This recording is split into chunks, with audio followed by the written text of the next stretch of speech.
चुनाव का नाम सुनते ही आपके दिमाग में क्या आता है? नेता नगरी, सत्ता की कुर्सी, प्रचार प्रसार या रैलियां, पद यात्रा?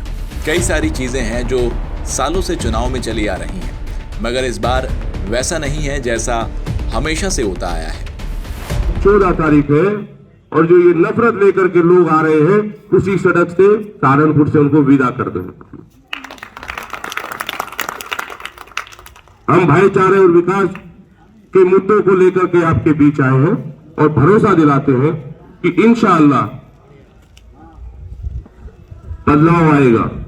लोगों की जिंदगी में भी बदलाव आएगा, क्षेत्र में भी बदलाव आएगा, लोगों के चेहरे पर मुस्कान भी आएगी, खुशी भी आएगी, वक्त भी बदलेगा और इंशाअल्लाह नया सवेरा भी होगा। हैं जो चीजों को समझते हैं, जिन्हें लंबी लंबी रैलियां, बाइक रैली, पद यात्रा, ये तमाम सारी चीजें करने से मतलब नहीं होता। उनका मकसद सिर्फ जनता के बीच जाकर उनके मुद्दों को समझना, उनकी परेशानियों को समझना और उसे हल करना होता है। ऐसे ही एक सहारनपुर देहात से प्रत्याशी खड़े हैं आशू मलिक। समाजवादी पार्टी की ओर से खड़े हुए इस प्रत्याशी की सोच ही अलग है। अपना एक एक कीमती वोट सही जगह समाजवादी पार्टी को डालेंगे और मैं आपको भरोसा दिलाता हूं कि एक विधायक के रूप में जो जिम्मेदारी आप मुझे सौंपेंगे, उस जिम्मेदारी का मैं बहुत ही ईमानदारी से इंशाअल्लाह उस जिम्मेदारी को निभाऊंगा। ये आप लोगों के बीच वादा करता हूं। जहां एक और भाजपा के विधायक, सांसद, प्रत्याशी सबका विरोध हो रहा है, तो वहीं समाजवादी पार्टी ने इस बार चुनाव में अपनी ऐसी छवि बनाई है जिसका मकसद चुनाव जीतना नहीं बल्कि हिंदू मुस्लिम भाईचारे को बढ़ाना है। यही वजह है कि आज ऐसा कोई समाज नहीं है, चाहे गुर्जर समाज हो, चाहे ठाकुर समाज हो, चाहे सैनी समाज हो, चाहे दलित समाज हो, चाहे कश्यप समाज हो, ऐसा कोई समाज नहीं बचा जिसका समर्थन आपको नहीं मिल रहा है। ये हमारी बहुत बड़ी जीत है, क्योंकि हमें जहां चुनाव जीतना है वहां समाज के ताने बाने को भी बचाना। आपकी तरक्की का रास्ता, खुशहाली का रास्ता भाईचारे के रास्ते पे। भाजपा की फूट डालो और राज करो की नीति ने आज हिंदू और मुस्लिमों के बीच में तनाव की स्थिति पैदा कर दी है। सहारनपुर देहात के गांव में पहुंचे आशू मलिक का ये जरा भाषण सुनिए।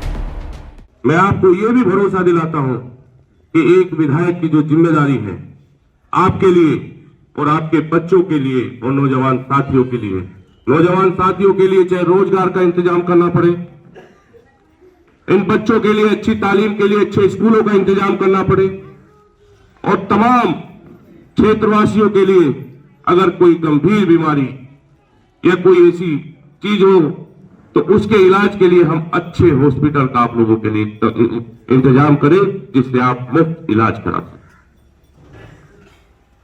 हम लोग विकास और भाईचारे का नारा लेकर के आप लोगों के बीच में आए हैं। वही जो दूसरी बात है, आप लोगों को गुमराह करने के लिए कोई कहता होगा कि हम भाई ये तो बाहरी हैं, तो हम आप लोगों को ये बता देना चाहते हैं, हम बाहरी नहीं हैं, हम यही पैदा हुए हैं, यही हमारा जन्म हुआ है। देवबंद के पास हमारा पड़कली गांव है। हम गाजियाबाद में मकान बना लिए थे, लेकिन जब से हम एमएलसी बने और राजनीति में आए, बराबर चाहे वो मुजफ्फरनगर हो, सहारनपुर हो, शामली हो, मेरठ हो, कोई जिला ऐसा नहीं बचा जहां हमने लोगों का काम नहीं किया, खिदमत करने का काम नहीं किया। चाहे सहारनपुर में चुनाव तो 2022 में आया है, हमने तो 10 साल 11 साल पहले शुरुआत की थी। अब तक सहारनपुर में 700 गरीब लड़कियों की शादी अल्लाह के करम से हम करा चुके हैं। आप तक की तो मैं नहीं जानता इस गांव की भी लड़की होंगी, मैंने कभी किसी की ना जाति पूछी ना धर्म पूछा। गरीब का कोई जाति कोई धर्म नहीं है। हमने हमारे सामने जो भी नाम आया, जिस भी जाति से हो, जिस भी धर्म से हो, हमने उनका काम करने का काम किया और ये भरोसा दिलाते हैं कि जिस दिन कोई ये साबित कर देगा कि हमने जाति के या बिरादरी के आधार पर किसी के साथ भेदभाव किया है, अन्याय किया है, नाइंसाफी की है, मैं आप लोगों के बीच ये वादा करके जाता हूं, उसी दिन मैं राजनीति छोड़ दूं।